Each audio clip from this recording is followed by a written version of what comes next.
J'aperçois un homme d'une cinquantaine d'années. Je lui demande mon chemin et lui tends mon papier. Bonjour monsieur, je cherche la rue des Vosges.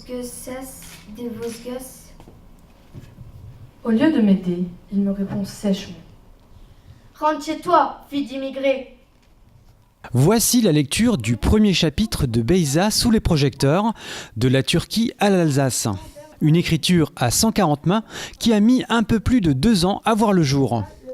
C'est l'histoire de Beyza, une fille de notre âge qui a immigré en France et qui vient habiter dans un HLM à la cité de l'Étang à Markolsheim.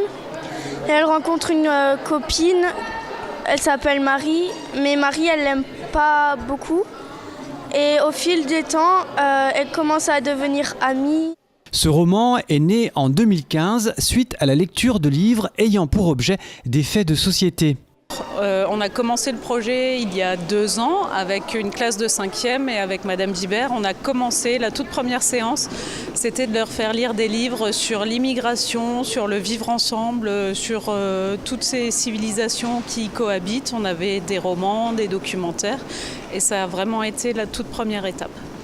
C'est en lisant la collection des Français d'ailleurs de Valentine Gobi que les professeurs et 2 classes de 5e ont eu l'idée d'écrire un récit sur l'immigration des Turcs en Alsace et plus précisément à Markolsheim.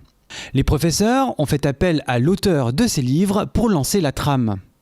Valentine Gobi est venue à 2 reprises, une première fois pour établir le cahier des charges, puisqu'on n'écrit pas un roman comme ça sans savoir quelles sont les contraintes fortes qu'on va avoir. Et la deuxième étape, c'est qu'elle est revenue, cette fois pour travailler sur le scénario, donc une année plus tard, pour travailler sur le scénario et sur le chapitrage du récit.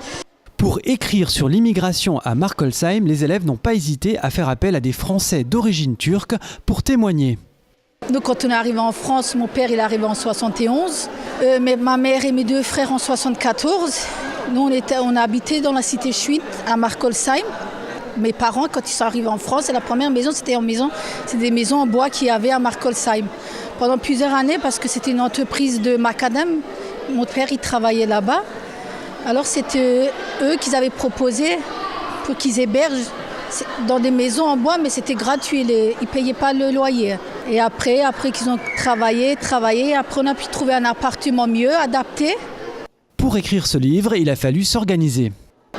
D'abord, il y a les 5e Stevenson, donc maintenant les 3e, qui ont écrit les bases. Et nous, la 5e Fuji, on a écrit le livre. Et encore d'autres classes, les 5e, qui sont maintenant en 4e, ont écrit la partie documentaire. Pour illustrer le livre, le professeur d'art plastique du collège a fait appel aux élèves comme le ferait un éditeur. Je les ai mis en situation en fait comme si un éditeur faisait appel à un bureau d'illustrateurs, c'était notre classe, et avec une commande, une date de rendu pour les réalisations. Et donc voilà, on était un peu comme une rédaction d'illustrateurs et on a fait passer toutes les étapes d'un projet, depuis les croquis, la conception, l'esprit, jusqu'à la réalisation finale. Cette aventure a plu à tous les élèves. En plus de la tolérance, de l'ouverture d'esprit et de l'histoire, chacun a appris sur lui-même et s'est enrichi. Ça m'a appris à mieux écrire déjà parce que on va dire que j'écris pas très bien.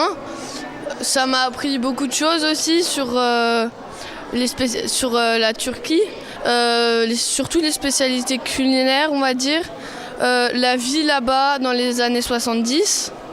Donc voilà, donc c'était assez enrichissant on va dire. Le livre a été tiré à 250 exemplaires, il est en vente à 5 € au collège de Markolsheim. C'est aujourd'hui le seul livre de fiction où l'aventure se déroule dans la Cité du Loup.